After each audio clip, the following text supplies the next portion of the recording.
As mentioned, you have the plus sign in the bottom right-hand corner to create an event, which is going to pop you into the main screen. We'll come back to this in just a second. Or you can simply click on the time frame of where you want the event to start. So we'll say Tuesday at 8 o'clock. And you see 8 o'clock pops up. You notice that it's a 15-minute time frame because in general settings, I had general settings right up here. I had set my default to be 15 minutes, and you can adjust that to 30 minutes, 20 minutes, 45 minutes. I'm not quite sure, but you have that option. So from the pop-up screen, we can add a quick title,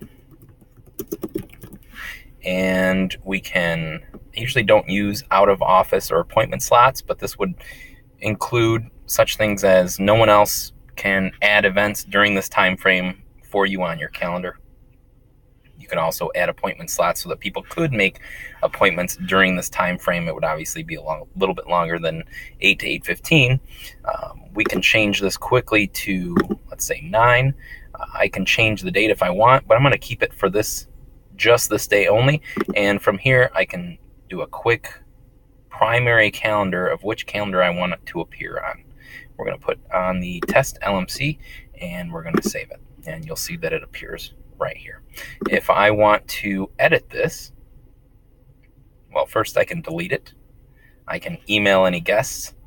I can also duplicate it.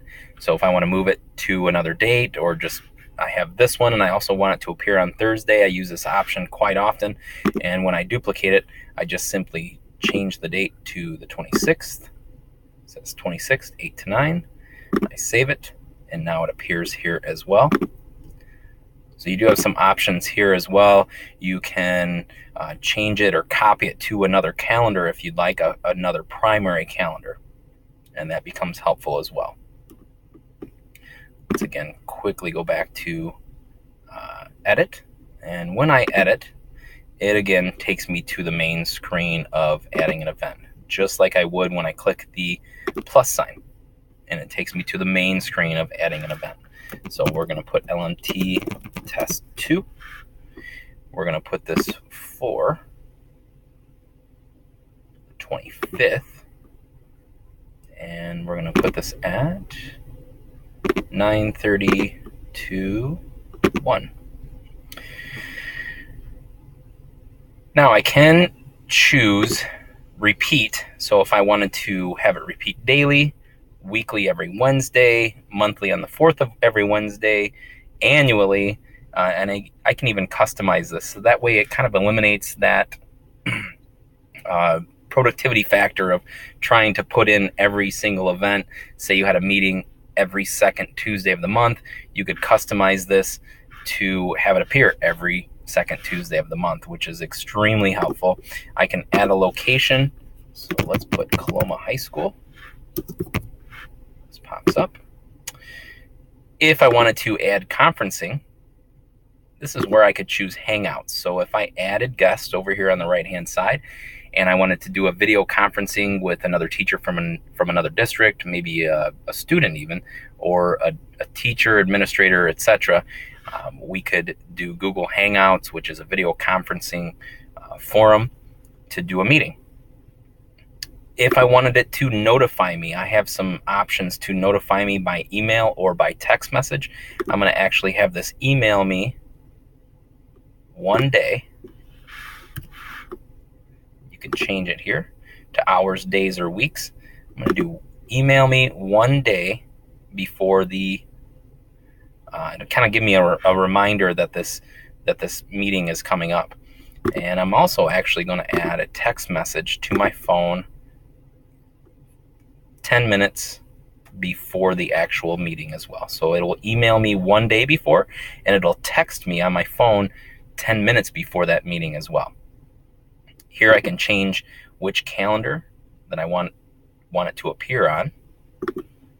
Again, test LMTC. I could change the color, but by default, my test LMC calendar is yellow, so we're going to keep it that. Busy means that no one else can schedule events during that time with you on your calendar. Down here, we can add a description, and I can format that description with a list or a numbered list, the normal formatting options. I could add a file that connects directly to my Google Drive, which is extremely helpful when you're adding a slides presentation or maybe a form of some sorts. We have the options of My Drive, Team Drive, or even Shared with Me. I could even add a link here where it says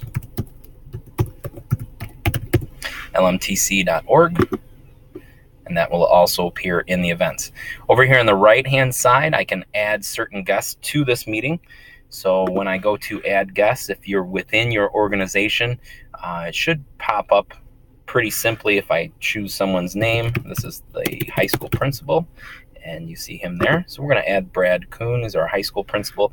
We're actually going to add someone outside of our domain, Daniel, who's at Coloma. We can remove these people if we needed to.